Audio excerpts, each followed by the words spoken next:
Everyone in Moscow should be afraid, very afraid. Well, the US is on the verge of delivering missiles to Ukraine that can reach Russia's capital and strike at the heart of Putin's domain. The JASSM long-range missile is on its way, and if Ukraine uses it well, it's about to get its hands on a weapon that could level Moscow and ruin Putin's ongoing Ukraine war plans. On July 14th, Military Watch magazine reported that US President Donald Trump is considering approving a delivery of JASSM air-launched long-range cruise missiles to Ukraine.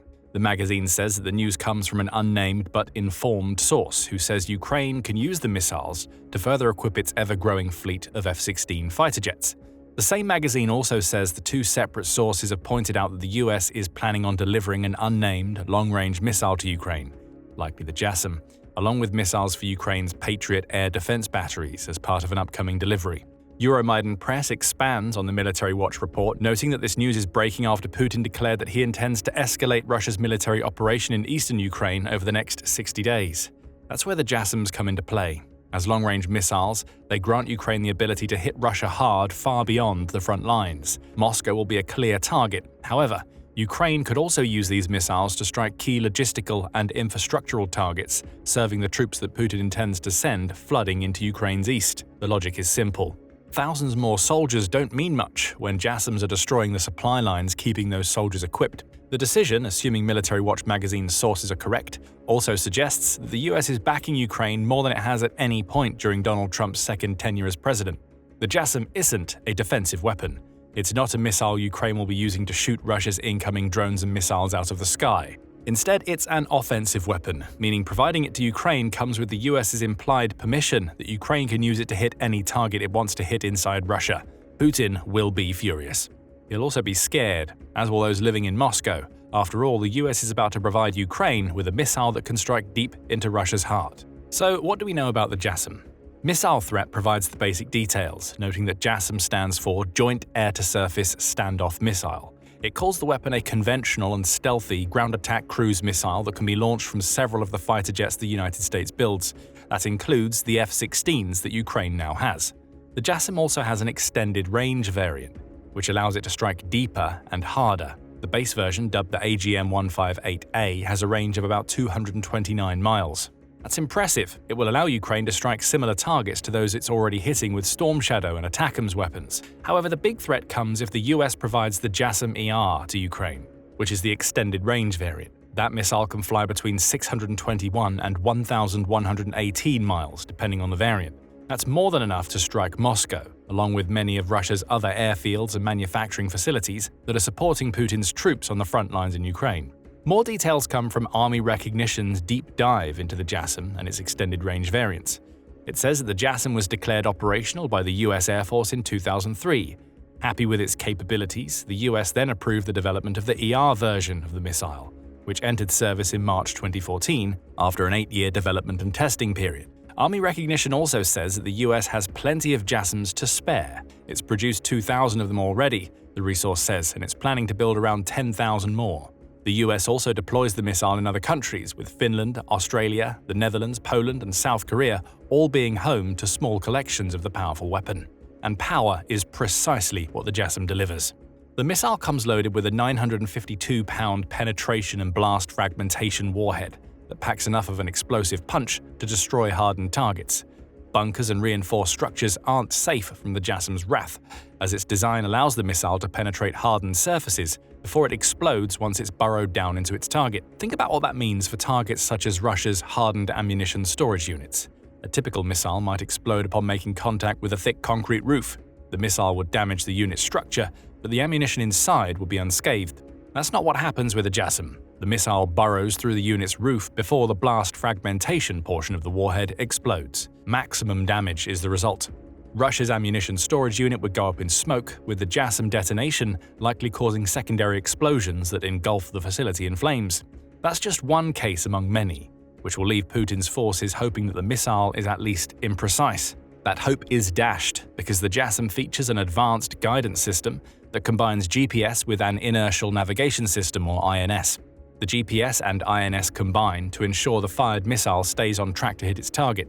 As the missile reaches its terminal stage, It also uses an imaging infrared seeker that compares the target being registered by the missile with a pre-stored reference image to confirm the weapon is about to strike the right target. Ukraine even has options. It can preload up to 8 3D models of intended targets, allowing its JASSMs to course correct as needed. This combination of guidance systems will terrify Russia. They give the JASSM a circular error probable of less than 9.8, meaning it's almost guaranteed to hit its mark unless Russia is able to shoot it out of the sky or use some form of electronic warfare to send it off course. Both may be tough for Russia to achieve. Air Force Material Command says that the JASSM can reach subsonic speeds of 0.85 Mach. That's not so fast that Russia's best air defense systems, such as the S-400s, can't hit it. But Ukraine could have answers for that. If it unleashes its JASSMs alongside a horde of decoy drones, it could confuse Russia's air defenses to create a clear pathway for the US-made missile to unleash its full destructive force. The same resource also says that the JASSM is equipped with an anti-jammer that keeps the enemy in its crosshairs regardless of their technology or capabilities. That's the point. Ukraine isn't getting any old cruise missile with a JASSM. Assuming Military Watch magazine's sources are correct, Ukraine is about to receive one of the most advanced and hard-hitting missiles the US has in its inventory. As Air Force Material Command points out, the JASSM is truly an incredible piece of technology that also solved America's challenge of building an affordable but impactful cruise standoff missile. Ukraine is now getting that missile, and it can use it to strike targets in Moscow and beyond. So Ukraine is getting a powerful, long-range weapon. But that's not the only reason why the JASSM arriving in Ukraine is such a big deal. There are plenty more, starting with the reason that may worry Putin the most. This US decision showcases that the relationship between the US and NATO is on a much stronger footing. On July 14th, Trump sat alongside NATO chief Mark Rutte to announce a new deal between the US and NATO. According to Rutte, the US will now start serving Ukraine with billions of dollars worth of military equipment that's going to be purchased from the United States, going to NATO, and that's going to be quickly distributed to the battlefield. The idea behind the deal is that America's NATO allies will purchase weapons directly from the US, either to send to Ukraine or to replace the weapons those allies already had that they're now sending to Putin's enemy. And the US is going all in on this decision. It's everything, it's Patriots, it's all of them, it's a full complement with the batteries, Trump announced as he sat alongside Rutte. The US president followed up, adding, "We'll send them a lot of weapons of all kinds, and they're going to deliver those weapons immediately, and they're going to pay." The "they" in this instance refers to NATO's European members. As for the lot of weapons, it now appears that JASSMs may be among what Ukraine is about to receive. This is a level of unity that we haven't seen between Trump and NATO for much of the president's second tenure. In the recent past, the relationship between the US and its collective defense ally has been spiky at best.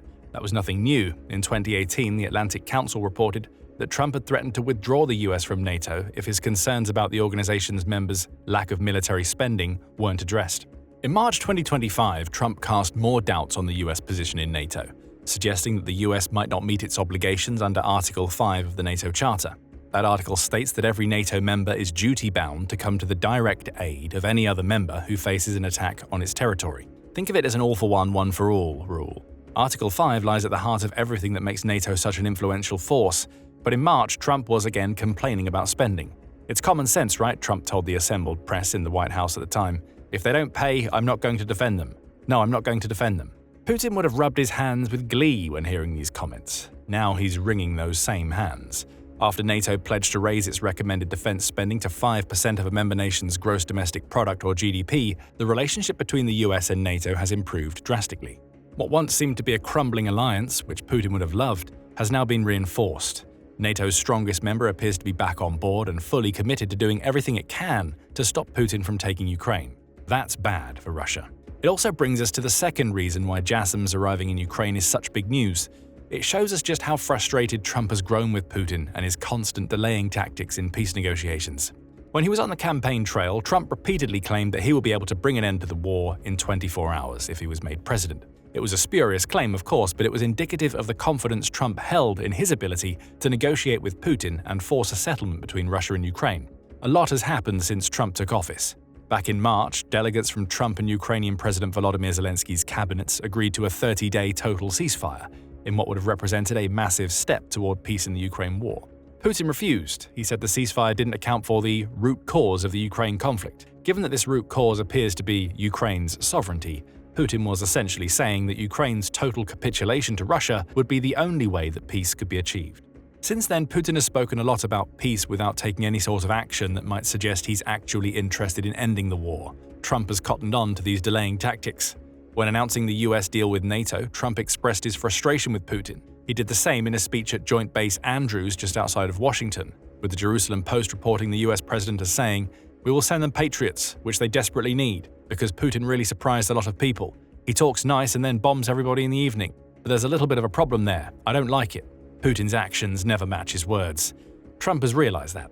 He's seen that Putin will spend time on the phone with the US president only to immediately launch record-breaking drone and missile attacks at Ukraine. That's what happened on July 9th. Just hours after speaking to Trump on the phone, Putin unleashed a horde of 728 Shahid drones and 13 missiles on Ukraine. Most of these projectiles were neutralized, with 718 of the drones either being shot out of the skies or sent off course thanks to electronic warfare techniques. But Putin's pattern became clear: proclaim a desire for peace to placate Trump, only to hit Ukraine hard. Trump is wise to the tactic. Now the US may be sending JASSMs that will allow Ukraine to fight fire with fire on the missile and drone front. That brings us to the third reason why JASSMs matter so much: they make Moscow a clear target for Ukraine. That's not to say that Ukraine hasn't hit Moscow before. It has, several times. On March 11th, Ukraine launched what was then the largest drone attack of the war against Moscow, unleashing 337 drones in a Russia-wide attack that saw close to a third of those drones target Russia's capital city. The strike came just hours before representatives for Trump and Zelensky met in Saudi Arabia to hash out the 30-day ceasefire proposal we mentioned earlier. After Putin refused that, and every other proposal that's come since, Ukraine has continued to make Moscow a target. May 6th saw Ukraine hit the city again with a drone strike that came just days ahead of Putin's self-aggrandizing victory parade in the city. Though originally created to celebrate Russia's victory over the Nazis during World War II, the 2025 version of that parade was being used by Putin to cozy up to the few world leaders willing to give him the time of day. Ukraine sent a warning with its May 6th attack, letting those leaders know that Moscow isn't safe from Ukraine's drones. Now the city won't be safe from JASSM missiles. And that's the difference maker for Putin. Though drones can do plenty of damage, they're not generally capable of taking out the hardened targets that the US JASSMs can destroy. Ukraine now has more choice about what it hits in Moscow. Maybe it'll take out some more oil refineries, perhaps ammunition storage and training facilities. Ukraine might even target one of Putin's presidential palaces, or even the bunkers into which Russia's president escapes when strikes are launched against the city. JASSMs represent a new kind of danger for Moscow. A danger it's never felt before, though one it has inflicted time and again on Ukraine. There's also the F-16 factor to consider. For the first few years of the Ukraine war, Zelensky repeatedly told his allies that his country needed F-16s. They would supplement the older Soviet-era jets Ukraine had available and provide Ukraine with more defensive and offensive options. 4 squadrons was the magic number. Former Forbes military analyst David Axe wrote in May 2024, Ukraine now has, or is in the process of getting, those squadrons, as 85 F-16s have been promised to it by a European coalition.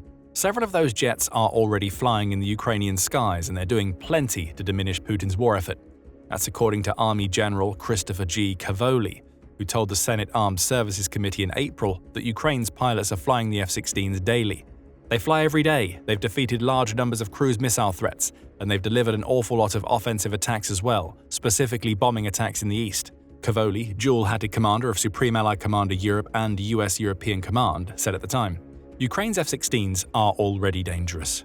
Now they can be truly lethal to Moscow and almost any other target inside Russia. The arrival of JASSMs into Ukraine gives the country the option of using another tactic that Putin has used against Ukraine for years, launching missiles from far enough behind the front lines that the jets firing these missiles face no danger from air defenses. In other words, Ukraine doesn't have to risk sending its F-16s within range of Russian anti-air guns if it gets JASSMs. That's especially the case if it gets the extended range versions of the missiles, which can travel for over 600 miles to strike Russia. Less risk for even greater rewards is a wonderful equation for Ukraine. It's a terrifying one for Putin. There's also the possibility that Ukraine may be able to modify its Soviet-era fighter jets to fire JASSMs. After all, we've already seen these modifications happen to allow these jets to launch French JASSM Hammer glide bombs. Back in January, footage emerged of a Ukrainian Su-25 launching one of those bombs. We also know that Ukraine's MiG-29s can do the same. What's to say that Ukraine and its partners can't also adapt these Soviet jets to fire JASSMs?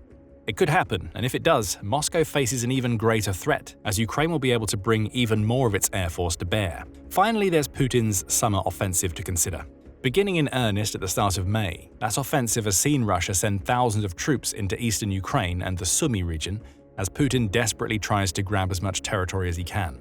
In East Ukraine and especially Donetsk, Putin is hoping this offensive will allow him to claim an oblast that his forces have fought to take since the beginning of Russia's full-scale invasion. In Sumy, Putin wants to create a buffer zone between Ukraine and Russia's vulnerable border regions. Euromaidan press says this summer offensive is intensifying. Russia has concentrated around 100,000 troops of its 700,000-strong fighting force in Donetsk alone, it says. Russia has also amassed 50,000 soldiers in Sumy. That's a lot of soldiers who'll be attacking Ukraine on the ground as Putin unleashes his aerial bombardments. With JASSMs, Ukraine can weaken the summer offensive considerably, as it uses its drones and short-range missiles to damage the supply chain serving these troops around and just behind the front line. It will be able to use JASSMs to cause damage even further back. Transportation facilities, weapons factories, storage units, they all become targets if Ukraine gets JASSMs. And if Ukraine can hit enough of them, Putin's summer offensive will crumble and fail to claim the territory Russia's leader wants. The only caveat to all of this is that the US hasn't officially announced that JASSMs are going to Ukraine yet. But if Military Watch magazine's sources are correct, JASSMs landing in Ukraine is a done deal. Everyone in Moscow should be afraid. Ukraine may be just about to get its hands on missiles that could level the city. And that's not all the US is doing that will have Putin shaking in his boots. On July 14th, Trump, along with Mark Rutte, delivered a double blow to Russia's leader that could spell the end for his ambitions in Ukraine. Find out more in our video, and remember to subscribe to The Military Show for more commentary on the latest weapons Ukraine is getting from its Western partners. And thank you, as always, for watching.